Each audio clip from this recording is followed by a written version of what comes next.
mirada a la justicia.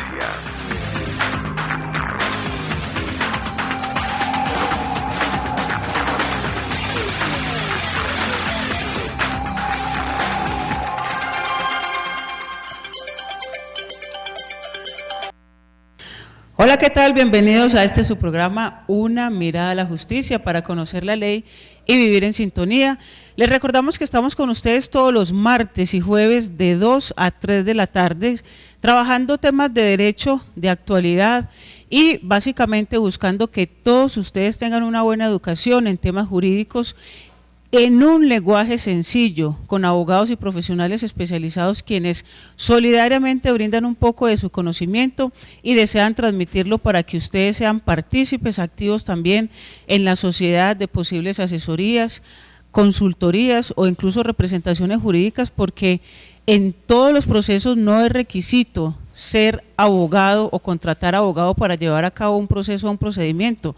Muchas veces usted puede actuar en causa propia, pero para esto debe conocer las bases de las leyes, algunos trámites y algunos procedimientos, y la idea es que vamos a presentarles, en la medida que vamos dando nuestros programas, la manera como ustedes lo pueden hacer.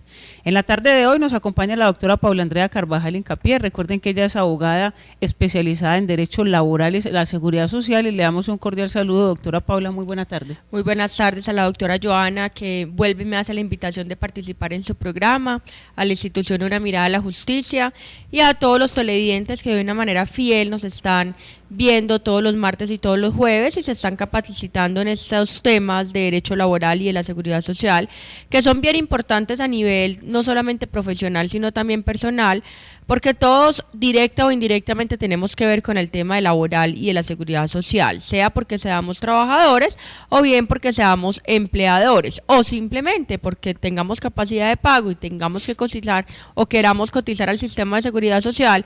Ya eso nos hace un interés particular para estar capacitándonos en este tipo de programas, en especial del derecho laboral y de la seguridad social. Y es que, como lo dice la doctora Paula, es muy importante tener conocimientos jurídicos. Recuerden que el objeto de estudio del derecho como tal es el ser humano como ser social, el ser humano como persona que debe estar aconductada a través de unas normas que nos permiten vivir en convivencia y en sana civilización. También, y la doctora Paula nos reafirma, además del ser humano como persona, existen otro tipo de personalidades que son las jurídicas, que también se les da una vida jurídica independiente y de alguna manera son reguladas por las normas. Estamos hablando, doctora Paula, de que entonces el derecho regula a las personas tanto naturales como jurídicas, y las jurídicas decimos que son las empresas, las entidades estatales, entidades públicas y privadas, y también tienen que cumplir con una serie de normas, procesos y procedimientos para poder llevar a cabo unas funciones y unas labores. Hoy quiero, doctora Paula, con su presencia, que hablemos un poco de esas personas jurídicas, de esas empresas, de esas firmas, porque en el derecho laboral ellas son las primeras que deben respetar un contrato, que deben respetar un empleado y que deben respetar una cantidad de normatividad para que no incurran en posibles demandas y sanciones de índole jurídica, doctora. Claro, como ya lo dijo la doctora Joana, no es solamente la persona natural, son también las personas jurídicas, porque el empleador puede ser también ocupado por una persona jurídica, que es un ente ficticio, que adquiere igual derechos y obligaciones frente no solamente a los trabajadores, sino también frente al Estado, frente a entidades financieras, pero en el caso particular vamos a hablar de los trabajadores. Y sí, como dice la doctora Joana, es importante que el empleador, en este caso la empresa o persona jurídica, sepa qué obligaciones tiene frente a sus trabajadores, por una sencilla razón, y es que si no cumple con esas obligaciones, pues puede verse enfrentado a una demanda laboral demasiado cuantiosa, que no solamente van a venir a cobrarle sus derechos laborales, sino que también le van a cobrar algunas sanciones, como es la sanción moratoria por no pago de salario, la sanción moratoria por no pago de prestaciones sociales, otra sanción moratoria que es la misma, pero con otra fuente o con otra causa, que es por no consignación de cesantía.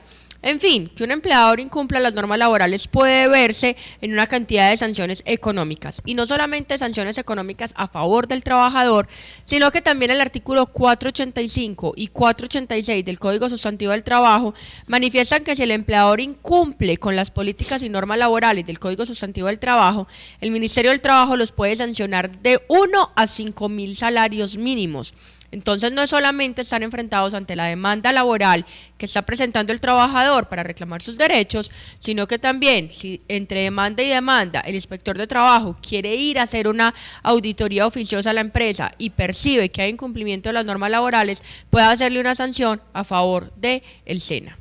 Y es que es bien importante lo que acaba de decir doctora Paula, máxime que una mirada a la justicia pues ha buscado ante todo que el ciudadano sea defendido en el bienestar, en sus derechos y obviamente en el cumplimiento de sus deberes, pero dentro de nuestro portafolio de servicios también tenemos unos servicios muy especiales para las empresas, para que las empresas puedan prevenir una posible demanda, puedan prevenir un conflicto y ante todo le damos una muy buena asesoría para que quede bien, de acuerdo con las normas, con los empleados. Por eso este programa está dirigido hoy tanto a la empresa como al trabajador, pero con un poco más de énfasis en la empresa, quien es la que debe salvaguardar y cuidar sus intereses y su patrimonio, y de esa manera también cuida y protege los derechos del empleado. Por eso les recordamos, antes de ya profundizar un poco más, que nuestras oficinas están ubicadas en el edificio Tequendama, en el sector del centro, en Medellín. Es muy fácil de llegar allí para que ustedes, los empleadores o los empleados incluso, puedan asistir directamente al edificio Tequendama, oficina 606, o nos contacten a través de la línea telefónica 513-9045, 513-9045. De esa manera usted puede prevenir cualquier cantidad de situaciones jurídicas donde posiblemente pueda resultar lesionado en su patrimonio. Por eso, doctora, haciendo mucho énfasis en la empresa, vamos a establecer qué obligaciones tiene la empresa para con el empleado que contrata a través de un contrato laboral, valga la redundancia. Sí, las obligaciones realmente son muchas. Empecemos con la contratación del trabajador. Hay que tener bien esclarecido qué modalidades de contrato hay, para no incurrir en algunos errores. Por ejemplo, si yo contrato por contrato a término fijo, esto me da la facultad de que yo pueda despedir al trabajador a través de un preaviso, lo que no lo daría un contrato a término indefinido. Entonces yo tengo que establecer bien cuáles son los intereses para con ese trabajador, qué término de duración quiero con ese trabajador, para establecer una posible consecuencia, y es el momento y el modo en que yo lo quiero despedir. Si, por ejemplo, pacto un contrato a término fijo y voy a utilizar el preaviso, este preaviso se tiene que realizar de una manera adecuada. ¿Qué significa de una manera adecuada? Se tiene que entregar con una antelación a 30 días, no dentro de los 30 últimos días, porque esto entonces nos acarrea otro fenómeno que es la prórroga del contrato de trabajo con otras consecuencias jurídicas. Desde el inicio de la contratación se debe establecer si con este trabajador es viable pactar un periodo de prueba. La semana pasada recibí una llamada de un empleador donde me preguntaba, es que yo tengo un contrato verbal indefinido y escuché que el periodo de prueba es de 2 meses. Mucho ojo, que el periodo de prueba tiene que ser pactado por escrito. Si usted no tiene pactado por escrito un periodo de prueba, el periodo de prueba no se presume, que es uno de los conocimientos cerrados que tienen los empleadores. Entonces, si usted tiene un contrato verbal indefinido y no tiene periodo de prueba, no puede hacer uso de esta facultad que conlleva a despedir al trabajador sin necesidad de pagar una indemnización. Además, previo a la contratación, usted debe hacer todas las afiliaciones a la Seguridad Social. ¿Qué afiliaciones implica? El Sistema General de Seguridad Social en pensiones, en salud y en riesgos laborales. Con la observación de que los riesgos laborales empieza su cobertura un día calendario después. Bueno, las ARL argumenta que es 24 horas, pero realmente el decreto 1295 del 94 habla de un día calendario después. Entonces es importante que el empleador o la empresa tenga una asesoría jurídica previa donde el abogado le realice todas las afiliaciones para efectos de que si este trabajador empieza a laborar y sufre un accidente de trabajo, una enfermedad profesional, tenga una cobertura pasado un día calendario y no como pasa en muchas empresas que tiene cobertura de 24 horas después o un día calendario después, y resulta que están haciendo las afiliaciones a las 8 de la mañana y el trabajador tiene un accidente de trabajo a las 9 de la mañana, queda sin cobertura y la empresa cubriendo todos los gastos financieros que genera de pronto una invalidez o incluso hasta la muerte. Y esto sin contar con otros requisitos que es importante que tenga la empresa, e incluso previo a la contratación, como sería tener un reglamento interno de trabajo y tenerlo actualizado, tener constituido un comité paritario de seguridad social en el trabajo, lo que antes llamábamos el COPASO, tener establecido un comité de convivencia, que también es necesario. Entonces, si nos ponemos a ver, son innumerables las obligaciones que debe tener el empleador, eso sin contar con la obligación más básica, que es pagar el salario a tiempo. Ayer me preguntaba uno de los alumnos en clase cuánto es el término máximo que yo debo pagar salarios, que porque hay empresas, que ella ha asesorado empresas, era una contadora, donde viene a pagar salarios cada mes y medio, cada 2 meses. Y el Código Sustantivo del Trabajo es muy claro al decir que un periodo de pago no puede exceder de 1 mes. Entonces, empezando por ahí, porque el salario es la obligación básica a la cual está enfrentado el empleador, sea persona natural o sea persona jurídica. Hablando del salario, doctora Paula, es importante decirle a muchas personas que pueden estar en esa situación, el salario se puede pactar en dinero en efectivo y también en especie, porque vemos que muchas empresas pagan con unos bonos de Sodexo, otras pagan con alimentos, otras pagan con vivienda. ¿Eso sí es legal? Sí, doctora Joana, eso es legal, pero acá también es importante que el empleador tenga una asesoría previa del abogado, porque no es cualquier valor en especie. La ley trae unos límites. Bueno, el salario se puede pagar de 2 formas, en dinero cuando se paga a través de un cheque, a través de efectivo, en la mayoría de los casos ya se está utilizando es la consignación, pero también parte del salario se puede pactar en especie, como lo dijo la doctora Joana, es cambiar parte de esa obligación en dinero por otros bienes, pero que sean valorables económicamente, por ejemplo, habitación o lo que llamamos también vivienda, alimentación y los que son muy comunes, bonos de Sodexo o por ejemplo productos que genera la misma empresa. Por ejemplo, si es una empresa de cárnicos, por decir algo, le doy parte del salario en salchichas, en salchichones, en chorizos, etcétera. Bueno, pero eso trae unos límites. Si el trabajador devenga el salario mínimo, es posible pactar hasta un 30% en especie y un 70% en dinero. El caso más típico es la empleada del servicio doméstico que vive dentro del lugar de la casa de trabajo. En este caso se le puede pactar un 70% en dinero y un 30% en alimentación y habitación. Pero no solamente a ellas se les pacta salario en especie. Si el trabajador devenga más de un salario mínimo, y cuando yo me refiero a más de un salario mínimo me estoy refiriendo hasta un peso más del salario mínimo, es posible pactar hasta un 50% en dinero y un 50% en especie. Miren que yo utilizo y hago mucho énfasis en la palabra hasta, porque me está diciendo hasta un 30% en el caso de los que ganan un mínimo y hasta un 50% en el caso de los que ganan más de un mínimo. En este orden de ideas yo podría también pactar 80-20 y 60-40 en el otro caso. En este caso, entonces, de pactar salario en especie, hay una creencia equivocada que al momento de liquidar al trabajador solamente le utilizaré el 70% en dinero o el 50% para los que ganan más de un mínimo. Y no, como el salario en especie también integra el dinero, yo debo integrar toda la base, incluida salario en dinero y salario en especie, para efectos de realizar la respectiva liquidación de prestaciones sociales, de descansos obligatorios como las vacaciones e incluso de la indemnización por despido sin justa causa. Esto es bien importante y por eso ustedes deben estar muy atentos, recordando también que este programa y los otros que hemos tenido con anterioridad los pueden ver en repetición a través del canal de YouTube.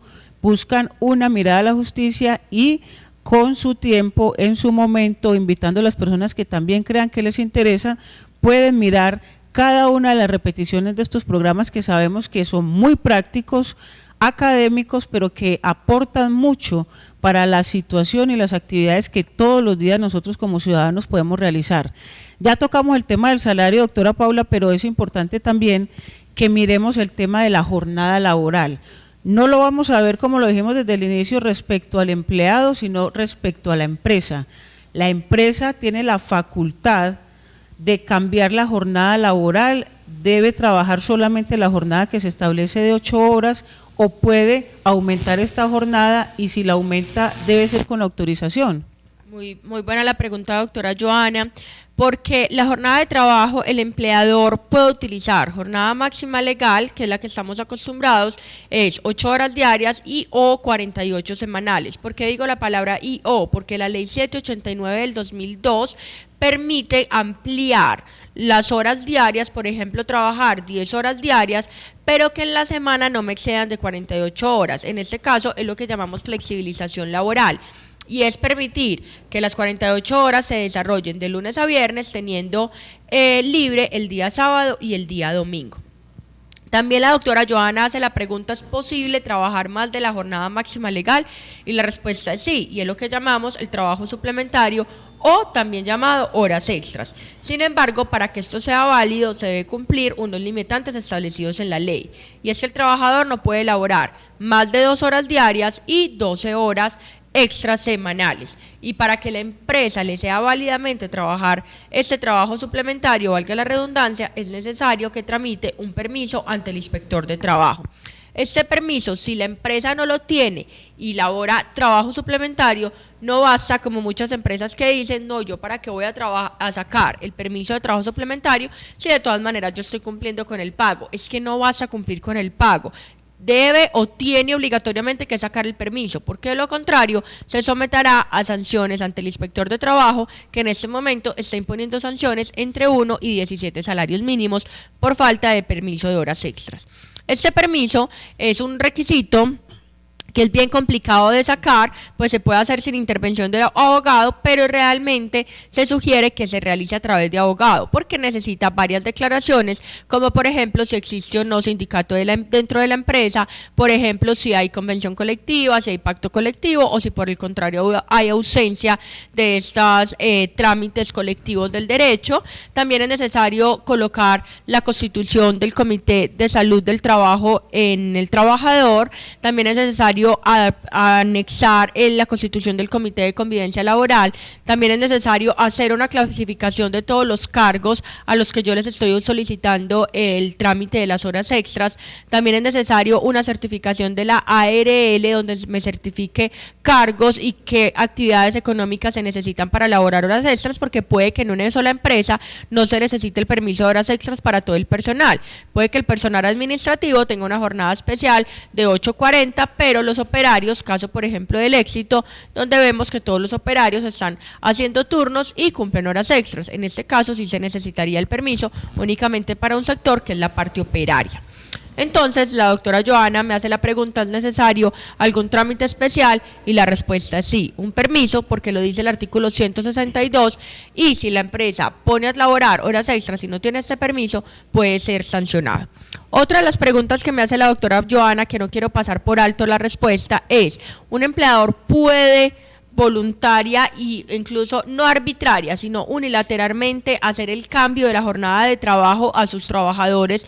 Es decir, le puede decir: hoy no vas a trabajar en el día, quiero que trabajes tarde noche, o por el contrario, hoy no vas a trabajar las 8 horas, necesito que me trabajes 10, incluida 2 horas extras, pueden ser diurnas o nocturnas. O el empleador le puede decir al trabajador: te necesito este domingo a pesar de que lo descansabas. Y la respuesta es sí, por 2 razones. La primera, por el elemento de la subordinación, porque el trabajador se encuentra subordinado a su empleador.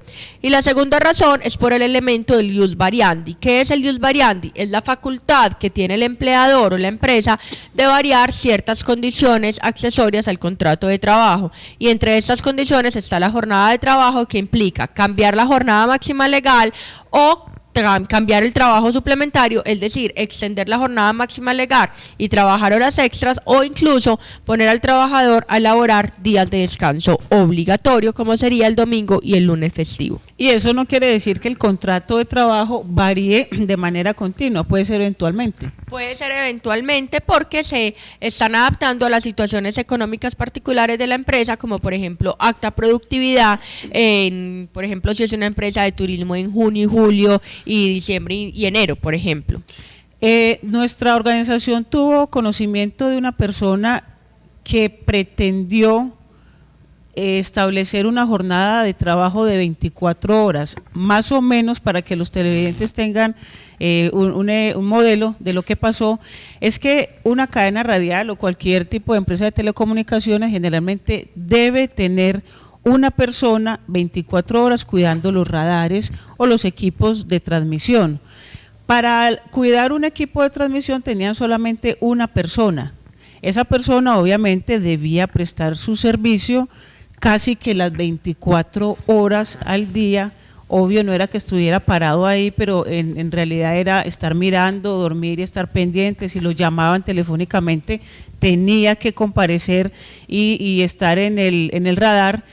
¿Es viable en una demanda que la pretensión sea para que se le argumente o se le justifique un trabajo de 24 horas seguidas? ¿Sí sería posible como ser humano trabajar ese tiempo y que un juez la acepte una demanda de estas? Bueno, yo recuerdo que estuvimos asesorando una empresa donde se necesitaba un vigilante de una antena radial 24 horas, la asesoría la dimos la doctora Joana y yo, y la respuesta que nosotros le dábamos al empleador era que es imposible que tenga una persona disponible 24 horas.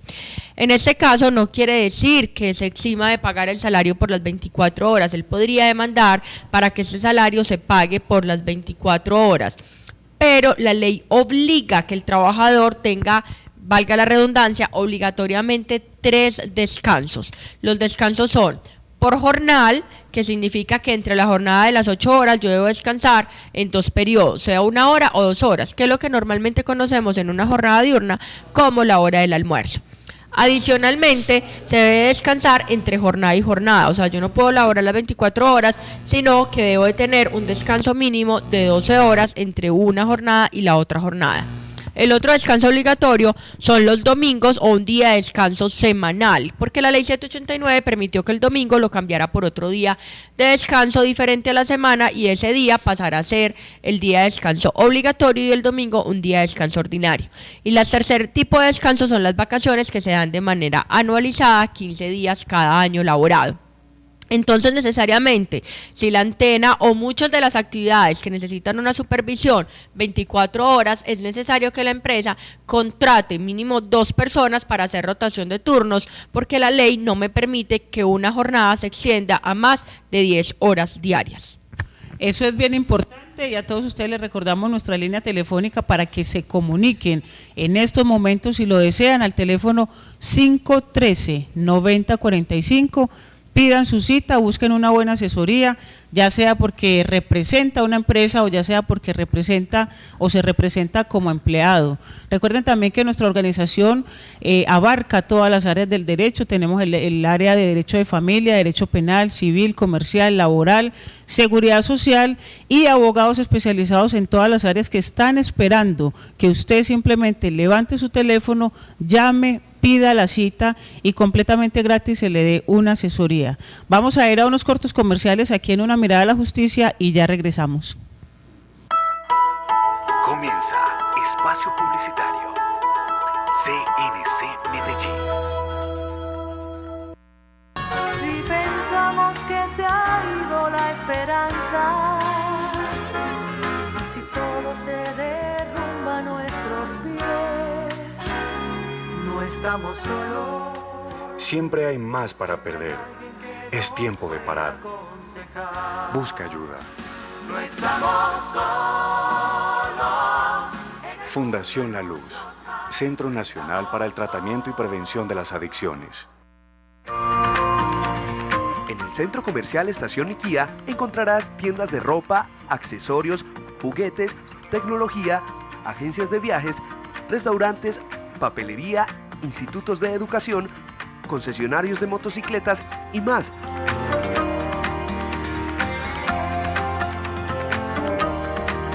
Centro Comercial Estación IKEA, más fácil.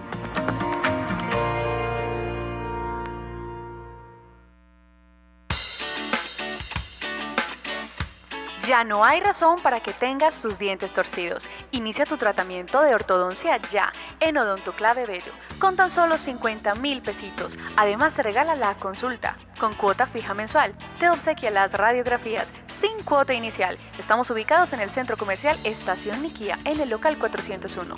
Teléfono 448-3094.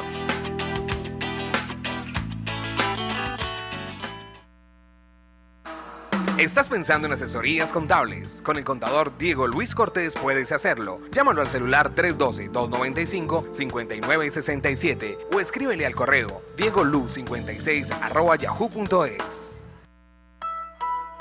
Finaliza espacio publicitario. CNC Medellín. Regresamos a Una Mirada a la Justicia. Les recordamos que este programa lo pueden ver en repetición a través de la página de YouTube. La página es Una Mirada a la Justicia. Le dan e inmediatamente los lleva a cada uno de estos programas. También los días sábados estamos en la emisora Muner Aisman Radio a las 9 de la mañana y a las 11 de la mañana en la emisora Ondas de la Montaña, buscando potencializar mucho más este conocimiento en el derecho en un lenguaje muy sencillo que a todos ustedes les sirve bastante. La línea telefónica 513-9045, nos pueden ubicar en Facebook, nos pueden ubicar también a través de las redes sociales que hay y que siempre estamos constantemente recibiendo a través del chat muchas de las inquietudes y preguntas y brindamos la mejor asesoría posible. Hoy con la doctora Paula estamos trabajando el tema de las empresas y de las obligaciones que tienen con respecto a los empleados y muchas dudas que nos han llegado a nuestro correo electrónico. Una de esas, doctora Paula, es qué debe hacer una empresa cuando va a contratar a un empleado que ya está pensionado. ¿Por qué? Porque sabemos que la vida útil de un ser humano está casi que hasta su existencia y mucha gente pueden tener 50, 60, 70 años, pero el conocimiento es del que se vale la empresa para contratarlo. Entonces, muchas empresas contratan personas pensionadas y la duda que tiene la empresa es si debe seguirle pagando un aporte a pensión o ya la pensión no la tienen que pagar. Bueno, esta pregunta que me hace la doctora Joana es bien importante porque hay cantidad de empresas que les da temor incluso contratar a la persona que está pensionada o no solamente contratarla sino seguirles el contrato también. Puede que la persona se pensione dentro de la empresa, entonces son con ese temor de que esta persona siga laborando. Y lo que dice la doctora Joana, muchas veces la experiencia del pensionado es necesario para determinados cargos y antes esto va a enriquecer la productividad de la empresa. En este caso no hay ningún problema, se puede contratar al pensionado cotizándole salud y riesgos laborales. La pregunta es, y me la han hecho mucho, doctora, ¿por qué tengo que seguir cotizando en salud si la pensión me hace el descuento en salud? Porque resulta que el régimen de salud obliga que se realice el IBC, es decir, el ingreso base de cotización sobre todos los ingresos, o sea que se debe cotizar en salud sobre el ingreso de la pensión y adicionalmente sobre el ingreso de la salud. Pasa lo que pasa con un trabajador activo laboralmente que tiene una coexistencia de contratos. El caso típico es el de los docentes que tienen, por ejemplo, contratación con varias universidades, tienen contratación con una universidad, con otra universidad e incluso una asesoría en una empresa. Acá no basta con que una sola le cotice en salud, sino que le debe cotizar por todos los contratos de trabajo. Asimismo pasa con el pensionado, porque esto es una pregunta muy reiterativa. Así le saquen el 12% de salud, debe estar cotizando el 12.5% por el contrato que va a seguir generando con la empresa. Y adicionalmente debe cotizar riesgos laborales, o sea que lo único que se exime es de cotizar pensión porque ya tiene garantizado su pensión. En el caso eventual, porque generalmente actúan así las empresas donde no pagan los aportes a la seguridad social, incluyase salud, ARL y pensión, ¿qué riesgos puede asumir un empleador sabiendo que ya ese empleado está pensionado y que además de la pensión pues se le cubre la salud? Bueno, el riesgo es mucho. El primero, si tiene un accidente de trabajo, una enfermedad laboral, el sistema de origen común no le va a cubrir esas prestaciones económicas. Entonces, por ejemplo, puede que sea un pensionado por vejez y al estar laborando tenga un accidente de trabajo y también pueda tener una pensión de invalidez de origen laboral, que no son incompatibles. Serían incompatibles la pensión de invalidez de origen común con la pensión de vejez, más no son incompatibles la pensión de invalidez por accidente de trabajo con la pensión de vejez. O por ejemplo, si fallece a causa de un accidente de trabajo y una enfermedad profesional, los sobrevivientes tendrían derecho a 2 pensiones, la pensión de sobrevivientes por sustitución de origen común y la pensión del accidente de trabajo. Entonces acá verificamos cómo en esta situación, en estos casos, puede tener derecho a 2 pensiones, entonces es necesario que esté cotizando. Por ejemplo, también, si está activo laboralmente, una cosa es la pensión que gana por la vejez, porque ya adquirió los requisitos de vejez, y otra cosa es muy diferente, por ejemplo, si esta persona tiene una incapacidad de origen común que está a cargo de la EPS. En este momento, si él está trabajando, lo que me sacan a mí de la pensión no me va a liquidar esa incapacidad de origen común causada por una gripa, una apendicitis, una cirugía, que sí me lo debería estar cubriendo si estoy cotizando por el sistema de la EPS de origen común. Además, entre las consecuencias, y aquí le hago una observación a los empleadores, es muy importante que en este momento tengan un especialista en derecho laboral y de la seguridad social. ¿Por qué? Porque ya tenemos una entidad que se asimila a la DIAN en impuestos y es la UGPP, Unidad de Gestión Parafiscal y Pensional. ¿Qué hace esta unidad? Llega a hacer auditoría e incluso llega sorpresivamente a la empresa a hacer una auditoría de la contratación de sus trabajadores, de la afiliación de los trabajadores y de los aportes al sistema de seguridad social. Y esta unidad de gestión tiene la obligación de hacer el recobro de cada una de las cotizaciones no realizadas y además de cobrar los debidos intereses moratorios y sanciones. Y le aplica las sanciones, no de la seguridad social, sino del estatuto tributario, que son sanciones mucho más altas de la seguridad social. Entonces yo aconsejo a las empresas que estén bien asesorados en cuanto a la afiliación y las cotizaciones, porque no realizarlos puede generar que pague las prestaciones económicas a favor del trabajador, una demanda por el trabajador para que haga los pagos retroactivos y además el cobro y sanciones de la UGPP. Obviamente de esa nueva entidad que está controlando de manera tan importante a las empresas, vamos a tener un programa para profundizar sobre ella. Hay otra duda que también es muy común para los empleadores y es saber cómo contratar a una persona que ya está en situación de discapacidad o de invalidez, porque les recordamos que cuando una persona está en situación de discapacidad posiblemente puede acceder a una pensión o si está declarada inválida pues ya está posiblemente pensionada. En el estatuto tributario hay unas exenciones de pago de impuestos para las empresas, buscando que las empresas contraten a empleados, a personas que tengan algún tipo de limitación física. Sin embargo, hay un temor de los empleadores en contratar a estas personas dado el riesgo o la situación o la limitación de salud que tienen. ¿Cómo se deben contratar estas personas? Bueno, la doctora Joana toca un tema muy importante a nivel empresarial y es la protección del discapacitado. Este discapacitado muchas veces hay una protección especial constitucional que le llamamos protección de estabilidad laboral reforzada. ¿Qué quiere decir eso? Que se protege el trabajo y no solamente la modalidad contractual, sino que se protege al discapacitado como tal.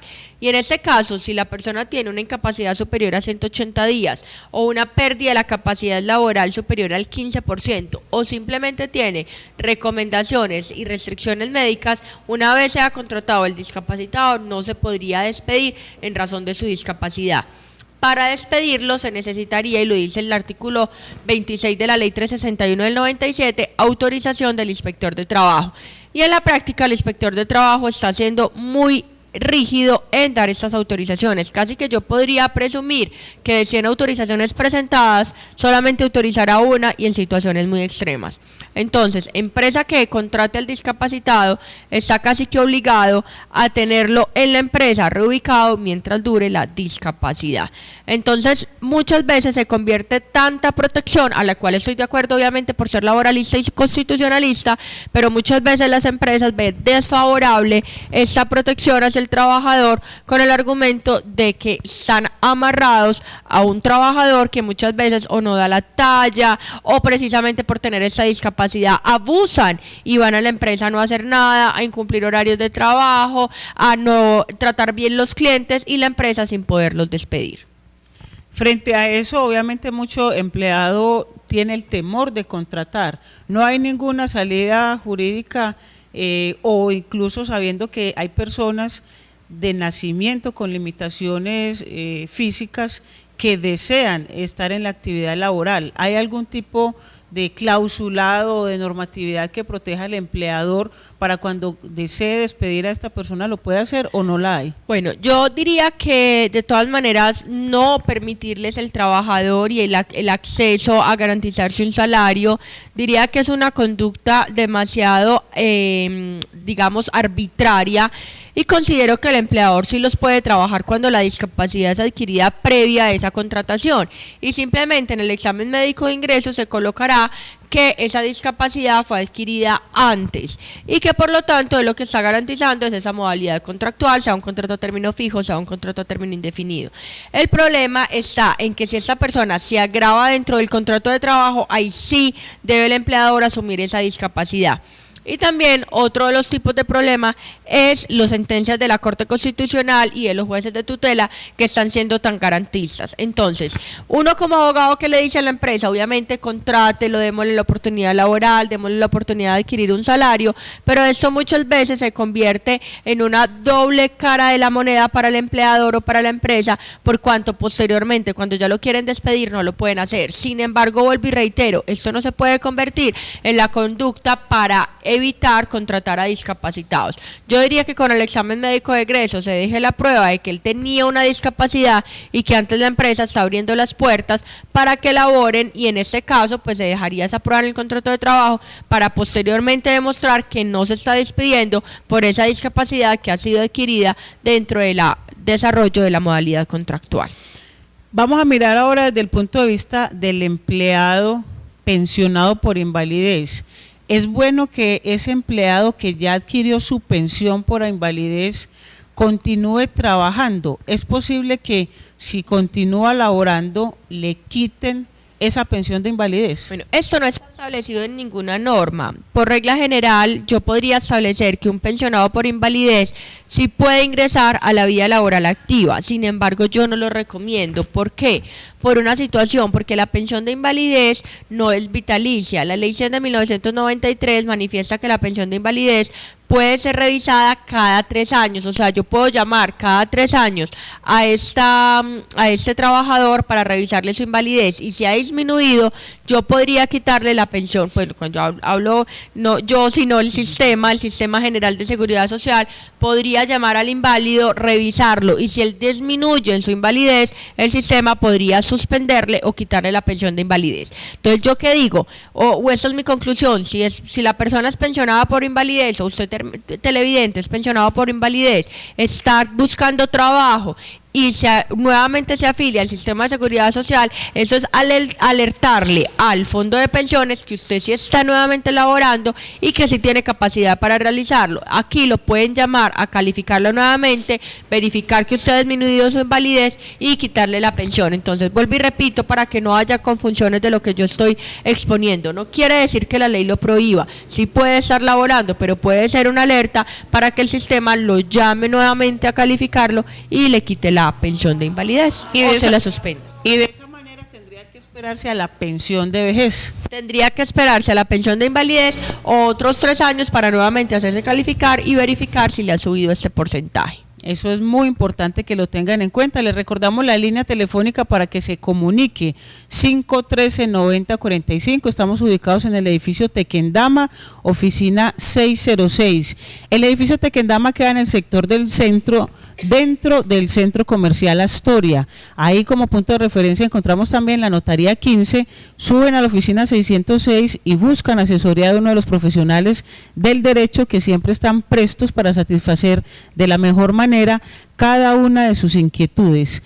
Doctora Paula, también es importante que hablemos de un tema que se está viendo mucho y que la ley, aunque es muy novedosa, pues apenas la gente la está conociendo, es el tema del teletrabajo. Las empresas ahora pueden contratar personas para que trabajen desde sus casas, desde su sitio, su residencia o su domicilio, y muchas personas no saben que también esto lo equipara a un trabajo común y corriente con el mismo derecho a igualdad a un trabajador que está en la empresa. Entonces es bueno que hablemos un poco de ese teletrabajo. Sí, el teletrabajo para todos los empresarios es muy bueno que lo empiecen a tener en cuenta porque tiene una ventaja a nivel empresarial y es que puede generar más empleo y menos ocupación de espacio dentro de la empresa. Entonces, ¿cuál es la finalidad del teletrabajo? Que yo tenga más cantidad de trabajadores, pero que realicen su trabajo incluso no solamente desde su casa, sino también desde sus oficinas. ¿En qué se diferencia un teletrabajador a un contratista vinculado a través de un contrato de prestación de servicios? Que el teletrabajador sí está subordinado al empleador, es decir, yo tengo una jornada de trabajo, por ejemplo, 8 horas diarias, y durante esas 8 horas diarias yo estoy subordinado a las órdenes del empleador. Entonces el empleador perfectamente me puede llamar y me puede decir: te necesito disponible para escribir el artículo, te necesito disponible para que me pases la información del proyecto, te necesito disponible para que vayas a una reunión, te necesito disponible para que estemos conectados por Skype, para que estemos conectados vía telefónica. Entonces eso es una de las diferencias entre el teletrabajador y el contratista a través del contrato de prestación de servicios. Porque si es un contratista, pues es un trabajador autónomo independiente y no tiene por qué estar subordinado. En cambio, el teletrabajador sí está subordinado. Además, el teletrabajador debe estar laborando con los elementos de trabajo del empleador, es decir, a pesar de que esté desde su casa o desde su oficina, no tendría por qué estar utilizando su computador, su agenda electrónica, su tablet e incluso su celular, porque los elementos de trabajo los debe proporcionar es el empleador para que se tipifique el teletrabajo. Aquí hay algo bien importante y es saber si es posible que ese teletrabajador tenga una coexistencia de contratos laborales o solamente debe ceñirse a un contrato, como lo hace un trabajador normalmente. Sí, pues realmente la coexistencia de contratos de trabajo se encuentra facultado por el artículo 25 del Código Sustantivo del Trabajo y es perfectamente viable que un trabajador tenga una coexistencia de trabajos y que al mismo tiempo esté trabajando para varios empleadores. Lo que sí podría hacer el empleador, y mira tan importante cuando el empleador necesita un abogado y hacerse asesorar antes de contratar a sus trabajadores y que el abogado le haga percibir este tipo de situaciones, y es que el empleador puede decir: pero yo no quiero que tenga coexistencia de trabajos, que es perfectamente viable de entrada y el trabajador lo puede tener. Entonces, ¿a qué viene? Al artículo 26, donde habla del pacto de exclusividad, donde el empleador se lo puede imponer en el contrato de trabajo y como el contrato del trabajo es de adhesión, le quedará al trabajador decidir si quiere contratar o no con un pacto de exclusividad. Entonces, como el teletrabajo nos queda mucho más dificultoso regular si está trabajando para 3 o 4 trabajadores y si estar cumpliendo realmente las funciones, aquí cobra valor el pacto de exclusividad y el empleador lo puede pactar en el contrato de trabajo y al empleador le quedará la libre decisión si quiere pactar la exclusividad o no. ¿Se disminuyen beneficios para el teletrabajador o son los mismos beneficios en cuanto a salario, en cuanto a horario, en cuanto a actividades que las empresas deben realizar con los empleados? ¿Hay alguna diferencia en ello? No, no hay ninguna diferencia, incluso tienen la misma afiliación a la seguridad social, tienen las mismas prestaciones económicas, tienen la misma garantía de salario mínimo proporcional a la cantidad de trabajo, si trabajan medio tiempo, si el tiempo es completo, tienen las mismas condiciones que un trabajador normal, tienen descansos obligatorios. La única diferencia es que no están ocupando un espacio dentro de la empresa, sino que lo están desarrollando desde su oficina o desde su lugar de trabajo. ¿Y cómo controlar o cómo saber el empleador que en realidad ese teletrabajador le está cumpliendo la jornada como debería ser y que está cumpliendo las actividades para las que se le está pagando? Bueno, porque como su nombre lo dice, el teletrabajo utiliza todos los mecanismos electrónicos, que por eso fue necesario regular el teletrabajo, porque hoy en día hay trabajadores que no van a la empresa, están todo el día mediante chat, vía electrónica, mediante Skype, mediante redes sociales como el WhatsApp, el celular, la tablet, el computador. Entonces esa es la manera del empleador regular la disponibilidad que tiene ese trabajador en el teletrabajo para desarrollar sus funciones. O también lo pueden someter, que es una de las modalidades de salario, a destajo, y usted simplemente necesito que me cumpla con ciertos objetivos, como por ejemplo cuando se contrata por obra o labor determinada, y yo necesito que me escriba 3 o 4 artículos al día, o necesito que me, por ejemplo, me vigile o me redacte o me corrija la redacción de estilo de 20 artículos que van a salir publicados mañana. Entonces simplemente el trabajador lo que está haciendo es entregando un resultado. O al mismo tiempo, como ya lo dije anteriormente, puede también estar subordinado a través de las redes sociales. Estamos viendo, doctora Paula, una cantidad de deberes y obligaciones que tiene la empresa al interior de su organización con los empleados, y muchas veces en la práctica vemos como para la empresa consideran muchas veces que la asesoría de un profesional del derecho no les hace falta o no es necesaria. Sin embargo, programas como este y la labor que realizamos nosotros mismos, que conocemos la necesidad y la importancia de que el empresario esté muy bien asesorado, pues nos da casi que la garantía de decirle que es importante que siempre tenga de la mano un buen abogado. Claro, doctora Joana, y aquí es donde está la diferencia entre conseguir o contratar un abogado cuando ya se genera el riesgo, que es mucho más dificultoso desde el punto de vista económico, enmendar el error, porque entonces ya van a haber sanciones del Ministerio del Trabajo, ya va a estar la demanda del trabajador encima, ya se va a tener que contestar una demanda, si no es que ya hay una condena, como muchas empresas que lo llaman a uno cuando ya los han condenado, a tener el abogado de una manera preventiva, que igual yo estoy pagando unos honorarios, pero van a ser inferiores que pagar unas condenas en derecho. Entonces es mejor tener un abogado de manera preventiva que me esté asesorando durante la contratación laboral, durante la creación de empresa, que tener el abogado cuando ya se venga el riesgo financiero y que muchas veces puede llevar incluso a la quiebra en la empresa. Y es que hay cosas a veces tan sencillas que los empleadores no conocen, como el hecho de que es una obligación capacitar al interior de sus empresas o brindarles por lo menos un espacio de cultura y recreación a los empleados. Claro, esta norma, doctora Joana, es muy desconocida por las empresas y también puede ser objeto de sanción por el ministerio, y es que las empresas que ocupen más de 50 trabajadores deben destinar de su jornada máxima legal 2 horas diarias, que incluso pueden ser acumulables mensual, semestralmente, para efectos de capacitación, recreación, incluso adiestramiento para el trabajador. Entonces yo separo 2 horitas de la semana y les puedo dar una capacitación, por ejemplo, como yo lo he hecho, de selección de régimen. ¿Cuál de los 2 regímenes es más importante estar? ¿El privado o el público? Y ahí estoy cumpliendo con esas 2 horitas que incluso a la misma empresa o al mismo empleador le conviene saber de este tipo de temas. Y por eso la invitación para que ustedes, amigos ciudadanos y televidentes, pues que tengan empresa o que son empleados, para que también hagan la sugerencia, se contacten con nosotros y nos inviten a hacerle un diagnóstico totalmente gratis a su empresa, a su organización, mirar en la manera de funcionamiento y de acuerdo a nuestro portafolio brindarle la mejor asesoría. ¿Cómo sería, doctora Paula, en la práctica ese diagnóstico que se da inicial a la empresa? Bueno, la doctora Joana ya lo ha dicho, se hace de una manera gratuita solamente para los que llamen de una mirada a la justicia, porque los que llamen de parte pues de mi oficina particulares, que no sean del programa, yo normalmente cobro un salario mínimo por este tipo de diagnóstico. En cambio, como estamos en esta campaña de prevención, lo hacemos de manera gratuita.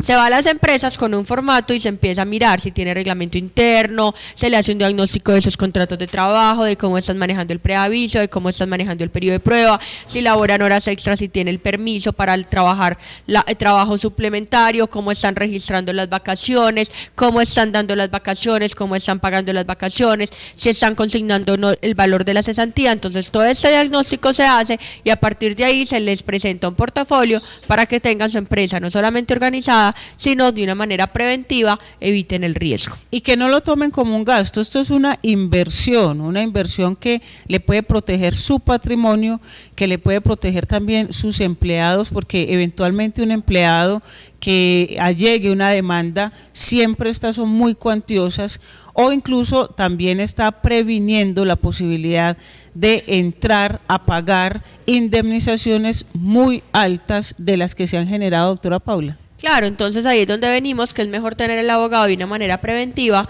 que venga a pagar el riesgo. Por eso la invitación para que marquen la línea telefónica 513-9045, 513-9045, busquen asesoría, los contactamos con los abogados especializados de la organización Una Mirada a la Justicia, o también nos pueden llamar o nos pueden escribir, al correo electrónico unamiradalajusticiatv@gmail.com. Como lo dijimos desde el inicio, en las redes sociales también tenemos presencia.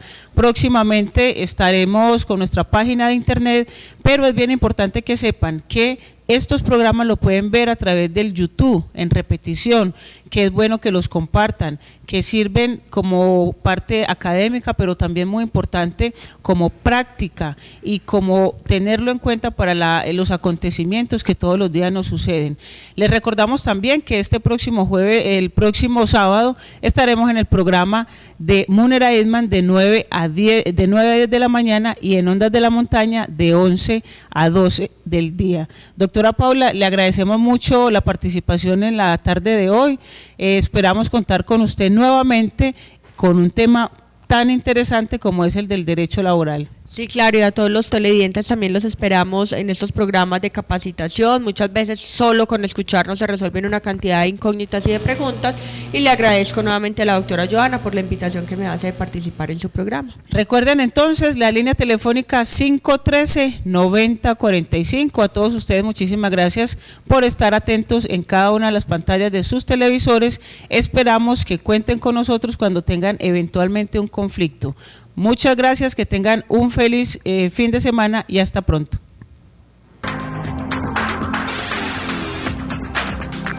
Una mirada a la justicia.